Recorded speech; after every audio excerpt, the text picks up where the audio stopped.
አባታችን ሆይ በል እስቲ እና ብለን ምንድን ነው የምንለው? አባታችንም በየት ያለ ነው?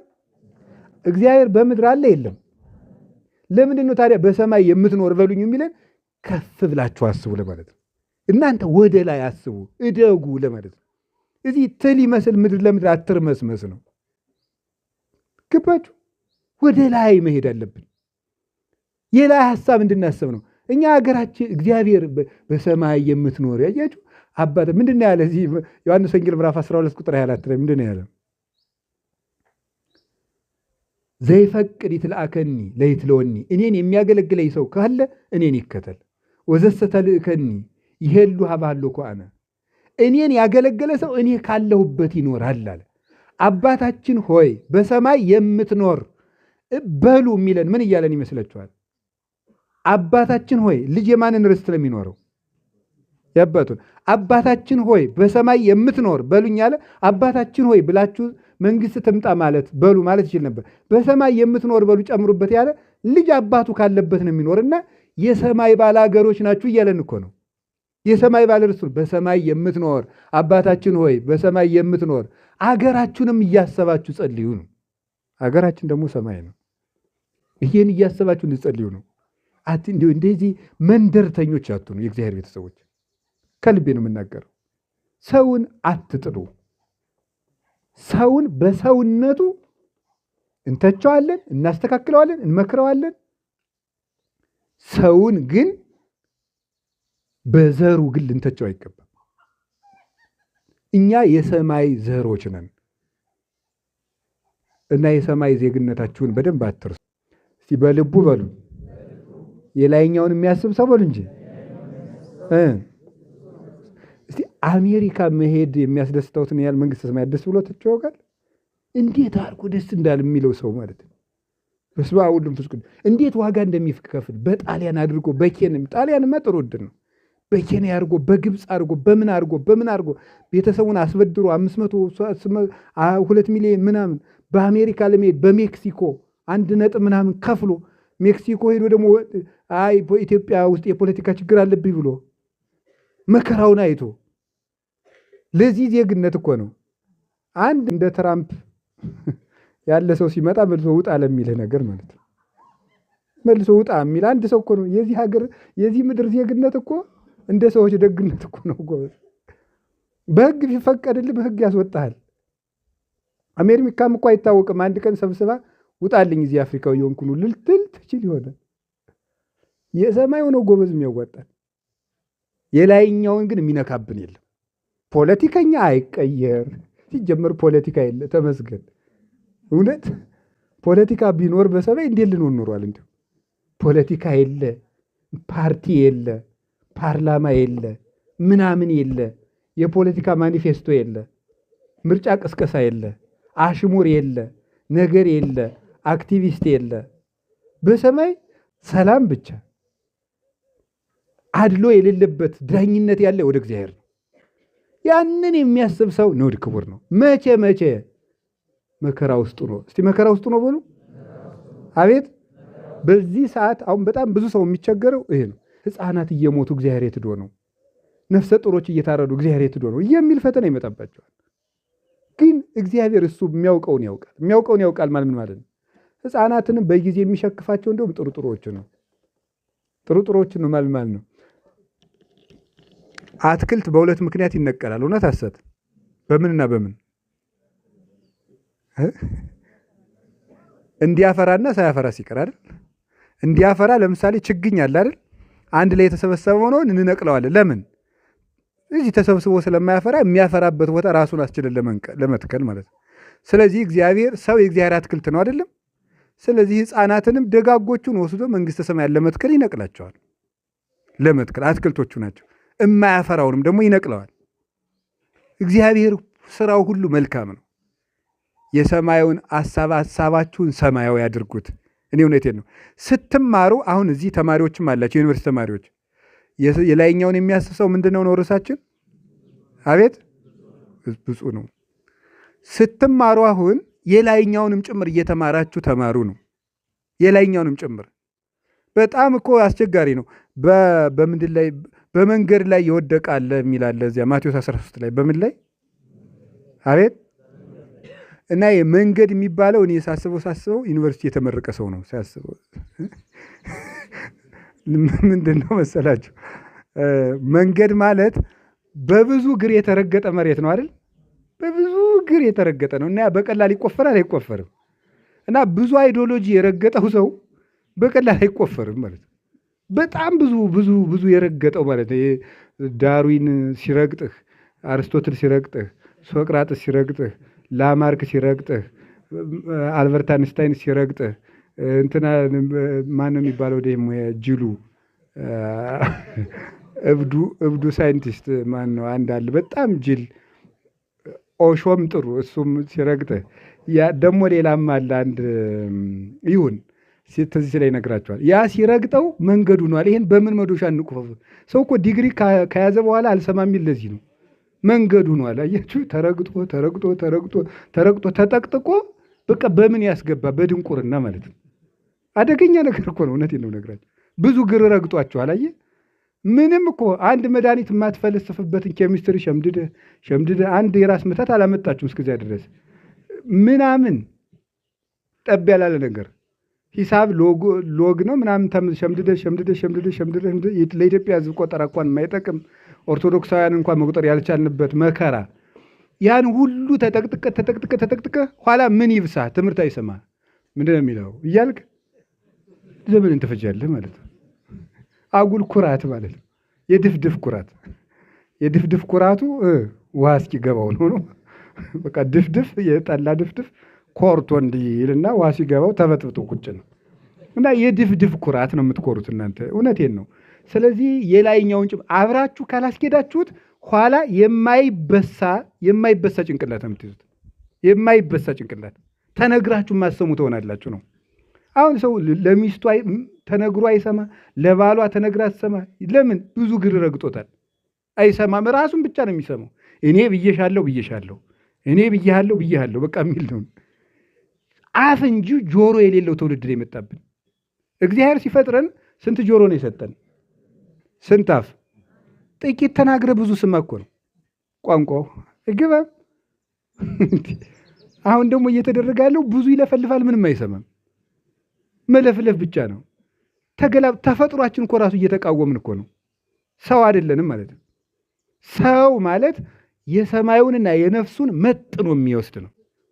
በምድር ላይ ውስጥ ተቆላተ በካይ በምድር ላይ እያለቀሰ እየወጣ እየወረደ እየቆፈረ የተቸገረ ደግሞ የሰማዩን የማይረሳ ሲሞላልኝም ብሎ ሲሞላለት የሚያስባል። ስመረቅ አስበዋለሁ፣ ቤት ስሰራ አስበዋለሁ፣ መኪና ስገዛ አስበዋለሁ፣ እንዲሁ ይህችን አገር ልልቀቅ እንጂ አስበዋለሁ፣ ከዚህች ነገር ልውጣ እንጂ አስበዋለሁ የሚባል ነገር የለም።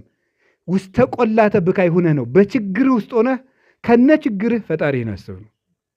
ከነ ድህነትህ ሲሻለኝ ጸልያለሁ የሚባል ነገር የለም። ከነ ህመምህ ነው ፈጣሪህን ማሰብ ያለብህ። ከነ ማጣትህ ከነ ራብህ ነው። አላችሁ ወገኖች? የሰማዩን ስንት አይን አላችሁ? ሰው እንዴት ብሎ የተፈጠረ? ቀና ብሎ በሉ። አዎ፣ ሰው ተጎንብሶ አልተፈጠረም። ቀና ብሎ ነው። ቀና ብሎ ነው የተፈጠረ። ቀና ብሎ የተፈጠረበት ምክንያት እኮ የሰማዩንም የሚያይበት ሰማያዊ ነኝ ለማለት ነው። ሀሊው ዘበሰማይ ዋኮ ዘበምድር ቆላስይስ ምዕራፍ 3 ቁጥር 1 ላይ ሀባህል ወልደጓለ መሕያው ይነብር በየማናብሁ ዘበሰማያት። የሰው ልጅ ኢየሱስ ክርስቶስ በአባቱ ቀኝ ያለበትን ያንን ሰማይ አስቡት ነው ያለ ቅዱስ ጳውሎስ። የሰው ልጅ ክርስቶስ ያለበትን የሰማዩን አስቡት። ያን እያሰባችሁ ነው። ተስፋህን ሰማያዊ አድርገው፣ ሐሳብህን ሰማያዊ አድርግ። ለሰማይ ቤትህ በየቀኑ አስብ። በየቀኑ ማታም ቀንም፣ ጠዋትም አሳይመንት፣ ማታም አሳይመንት፣ ቀንም አሳይመንት። የሰማዩ መቼ ሊታሰብ ነው? አብረህ አስብ። ጠዋትም ንግድ፣ ማታም ንግድ፣ ነገም ንግድ። እስቲ ተፍ ብዬ ወደ እግዚአብሔር ተፍ እያልክ አንተፍትፎ ነው የሚቀረው። ተፍ ልበልና አንድኛዬን ወደ እግዚአብሔር ዞራለሁ የሚባል ነገር የለም ጎበዝ። አብረህ ለነፍስህም ተፍ በል አብረህ። እውነቴን ነው። የህንድ እናቶች አንድ እፍኝ ጥሬ ለልጆቻቸው ሲቀቅሉ አንድ እፍኝ ጥሬ ለቤተ ክርስቲያን ይሰጣሉ፣ ያኖራሉ። እንደ አቡነ መባጽዮን እንጀራ ሲበሉ ክፍለ መድኃኔዓለም ብለው ያኖራሉ። የመድኃኔዓለም ድርሻ ብለው ነው የመድኃኔዓለም ድርሻ ብለው ያስቀምጣሉ። እንጀራ ሲቀርብላቸው የመድኃኔዓለም ድርሻ ምንም ይሁን ብቃ ያስቀምጣሉ። መድኃኔዓለም ደግሞ በዕለቱ እንግዳ ይልክላቸዋል፣ ያችንም የሚበላ ማለት ነው። ስለዚህ እስቲ ክፍለ መድኃኔዓለም በሉ። ትርጉሙ ምንድን ነው? የመድኃኔዓለም ድርሻ በሉ። ድገሙን። የማን ድርሻ? ድገሙ። የመድኃኔዓለም ድርሻ በሉ። ስለዚህ ከምንበለው የማን ድርሻ? ከእንቅልፋችንም ማን ማግኘት አለበት? የመድኃኔዓለም ድርሻ መኖር አለበት። ከእንቅልፋችን ድርሳን መባጽዮን ላይ ያለላችሁ ይሄ ክፍለ መድኃኔዓለም ይላሉ እሳቸው። ከእንቅልፍህም ለመድኃኔዓለም ድርሻ ሊኖረው ይገባል። ከረፍትህ ከምታነቡበት ጊዜ 10 ደቂቃ 20 ደቂቃ ለእግዚአብሔር ድርሻ ሊሰጠው ይገባል። አስራት ማውጣት አለብን። አጠራቅሞ 500 ብር 500 ሺህ ብር መስጠት አይደለም። መስጠት የሚገባው ከጊዜህ፣ ከጉልበትህ፣ ከሐሳብህ እግዚአብሔር ማሰብ። ስትተኛ እግዚአብሔር የሚል ሐሳብ እንኳን ማሰብ እና የሰማዩን አስቡ አላችሁ። የምድሩ ሲያልቅ የሚቀራችሁ የሰማዩ ነው፣ የሚደርስላችሁ የሰማዩ ነው። እና ሰው ሁነን የተፈጠርንበት ዓላማ ራሱ ሰማያዊነት ነው። ሰው ሁለት ተፈጥሮዎችን አቀናጅቶ የያዘ ነው አይደል? ምንና ምን ነው? መላክነትና ምንነት ነው? እንስሳነት። ከዚያ መላክነትና እንስሳነትን አንድ አድርጎ መያዝ ሰውነት ይባላል። መላክነትና ምን? መላክነት በሉ። ከዚያስ እንስሳነት። መብላት ምንድን ነው? አቤት። እሺ፣ አለመብላት ምንድን ነው? አዎ። ስለዚህ ሰው ዝም ብሎ ባይበላ ምን ይሆናል? መላክ ብቻ ነበር የሚሆነው አይደል? ዝም ብሎ ቢበላስ ምን ይሆናል? ስለዚህ መላክ ብቻ ስላላደለ ጥቂት ጥቂት ምን ያደርጋል? ይበላል። እንስሳ ብቻ ስላደረገ ደግሞ ምን ያደርጋል? ይጾማል። ስለዚህ ሰው መላካዊ ጠባዩና እንስሳዊ ጠባዩን ጠብቆ መሄዳል። ሰውነት ማለት መላካዊነትና እንስሳዊነት ማለት ሁለቱን አዋህዶ መያዝ፣ የእነዚህ ቅንጅት ሰውነት ይባላል። መላክነት ብቻ ዝም ብሎ አለመብላት ነው። እንስሳነት ብቻ ዝም ብሎ መብላት ነው። ሰውነት ግን መብላትም አለመብላትምም ነው። ለእንስሳዊ ስጋ ትበላለህ፣ ለመላካዊ ስጋ ለመላካዊ አካልህ ትጾማለህ። ለእንስሳዊ አካልህ ትማርለታለህ፣ ዘመኑን ትማራለህ። ባዮሎጂውን፣ ሳይኮሎጂውን፣ ጂኦግራፊውን ሁሉም ትማራለህ። ሂሳቡን ምኑን ትማራለህ፣ ቋንቋውን ትማራለህ። ለመንፈሳዊ ደግሞ ለመላካዊ ተፈጥሮ መጽሐፍ ቅዱስ ትማራለህ፣ ታነባለህ። ለዚያኛው እንደምታጠና ለዚህ ማጥና፣ እኩል አጥኑ። ደቂቃ የጥናት ጊዜ ስታወጡ ለነፍሳችሁ ማውጣት አለባችሁ። ምክንያቱም ሰው ነህ ነው። ሰው ስለሆንክ ለሰውነት ማቀድ አለብህ ነው። አጠቃላይ ስትማሩት የምትኖሩት ትምህርት የመብል ትምህርት ነው። ሌላ ምን አለው? ምናምን ፒኤችዲ እኩል ይሆናል መብል ነው። ሌላ ምን አለ? ሌላ ምን? አንድ ባለሙያ ባለፈው ሲነግረኝ ነበር። በዓለም ላይ ከሚመረተው ምርት ሁሉ ለምግብ የሚውለው 10% ብቻ ነው አሉ። አይገርማችሁ? በዓለም ላይ ከሚደከመው ድክም 10%ቱ ለምግብ ይሆናል። ሌላው ለኮስሞቲክስ እና ለጦር መሳሪያ ምርት ነው የሚውለው ማለት ነው። መክሰር አይደለም። ለፍተ በልተ ትሞታለህ። ሌላ ምን ታደርጋለህ? በላ የምናምን ምርምር ኃላፊ የምናምን ምርምር ኃላፊ ምንድን ነው የምትሆነው? በልተ ትሞታለህ። በቃ የሰማዩን አስብ ጓዴ፣ ያ ነው የሚጠቅም። የሰማዩን ጭምር እያሰባችሁ ተማሩ። መማሩ ባልጎዳ ግን ነፍስን ትቶ መማር ግን ትክክል አይደለም።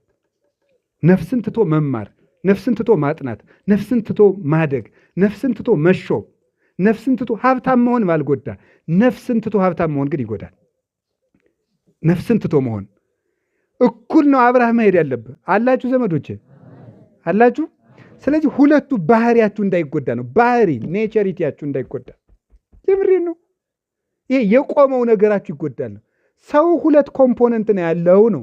ስጋና ምንድን ነፍስ አለው። ስለዚህ ስጋህን ስትጠቅም ነፍስን አትጉዳት ነው።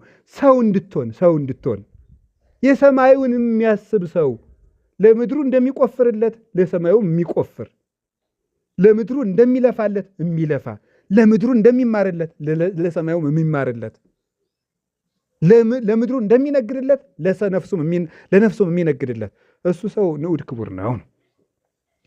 እንዲህ ያደረገ ሰው ምን ይሆናል? በእግዚአብሔር ቤት ይኖራል። እስመ መምህረ ሕጊሁ በረከተ። እንዲህ ላለ ሰው እግዚአብሔር የሕግ መምህር ይሾምለታል። ሕግ የሚያከብር ዳኛ ይሾምለታል። እንደ ዘሩባቤል ከድል ወደ ድል የሚሸጋገር ከባቢሎን ወደ ኢየሩሳሌም የሚያወጣ ወይም የሕግ መምህር ክርስቶስ ለሱ መምህር ይሆነዋል። የሆነና ከመከራ ያወጣዋል፣ ከሲኦል ያወጣዋል፣ ከስጋ ያወጣዋል፣ ከአጋንንት ያወጣዋል።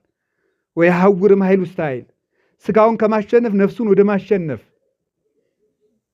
አጋንንትን ድል ከመንሳት የመላእክት ባልንጀራ ወደ መሆን ከፍ ይላል።